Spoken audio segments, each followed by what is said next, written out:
Hello and welcome to Prateek Chess Videos.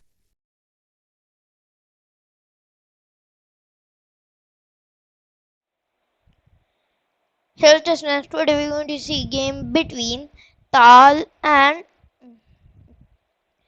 No Name in the year 1963. This was an amazing game by Tal, clearly demonstrated the importance of the e6 square in the Sicilian. Alright, this is a crazy variation in the Sicilian. Yeah, this will take a lot of understanding. So let's start the game. Alright, so let's start this crazy game.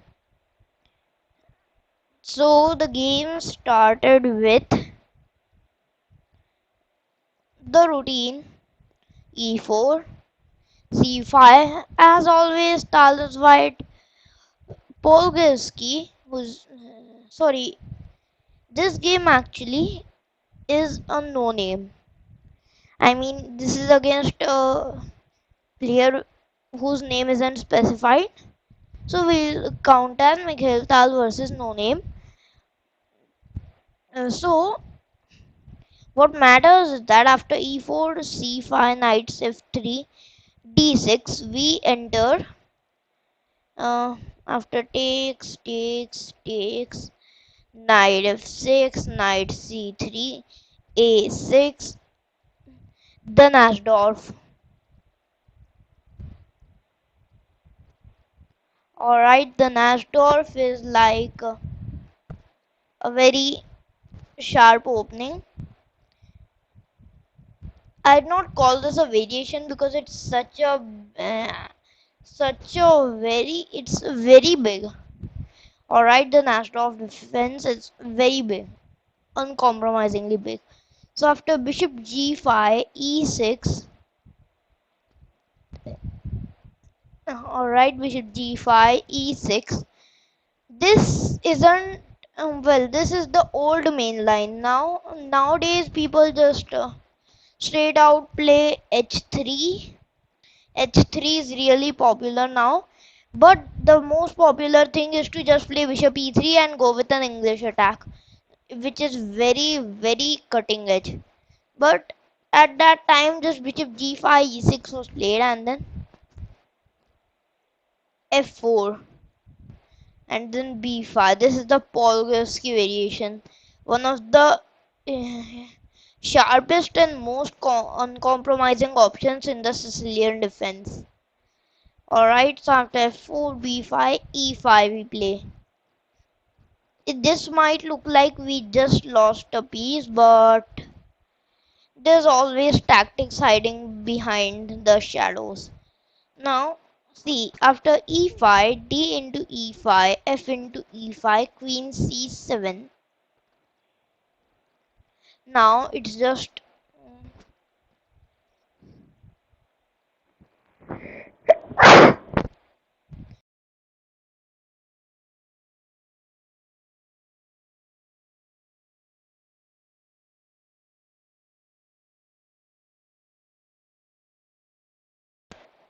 And for those who might be wondering what happens after e into f6, queen e5 check.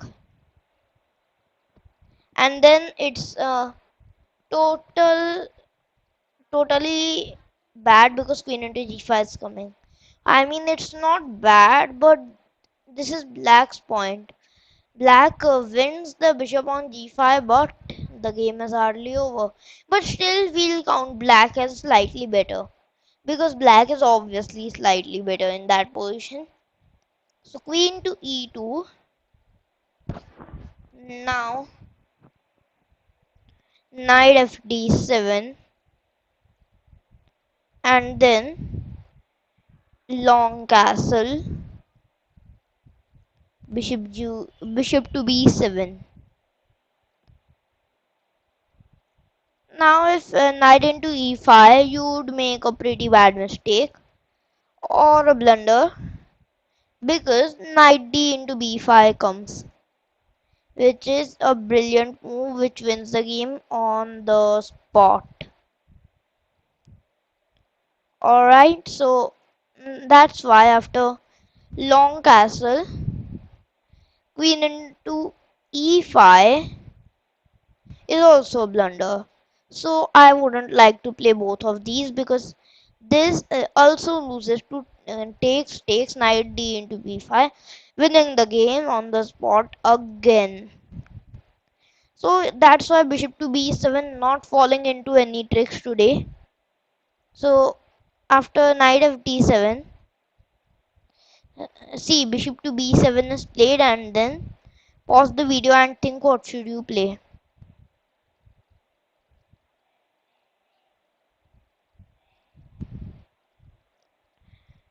Well, it is played. Mm-hmm. You can keep it pumping, and it was played the move knight into e6, an interesting move. Yeah, certainly the continuation everybody expects from Tal. This sacrifice remains quite dangerous today because after f into e6, if you play like queen into e5, that wouldn't be wise because of knight c7 mate. So after f into e6, queen to g4, targeting e6 and queen to b6, losing on the spot. This might be the most logical move, but this loses on the spot. Well, so firstly, for starters, why does this lose on the spot? Firstly, we should discuss what black should play. Black should play queen into e5, which is a good move.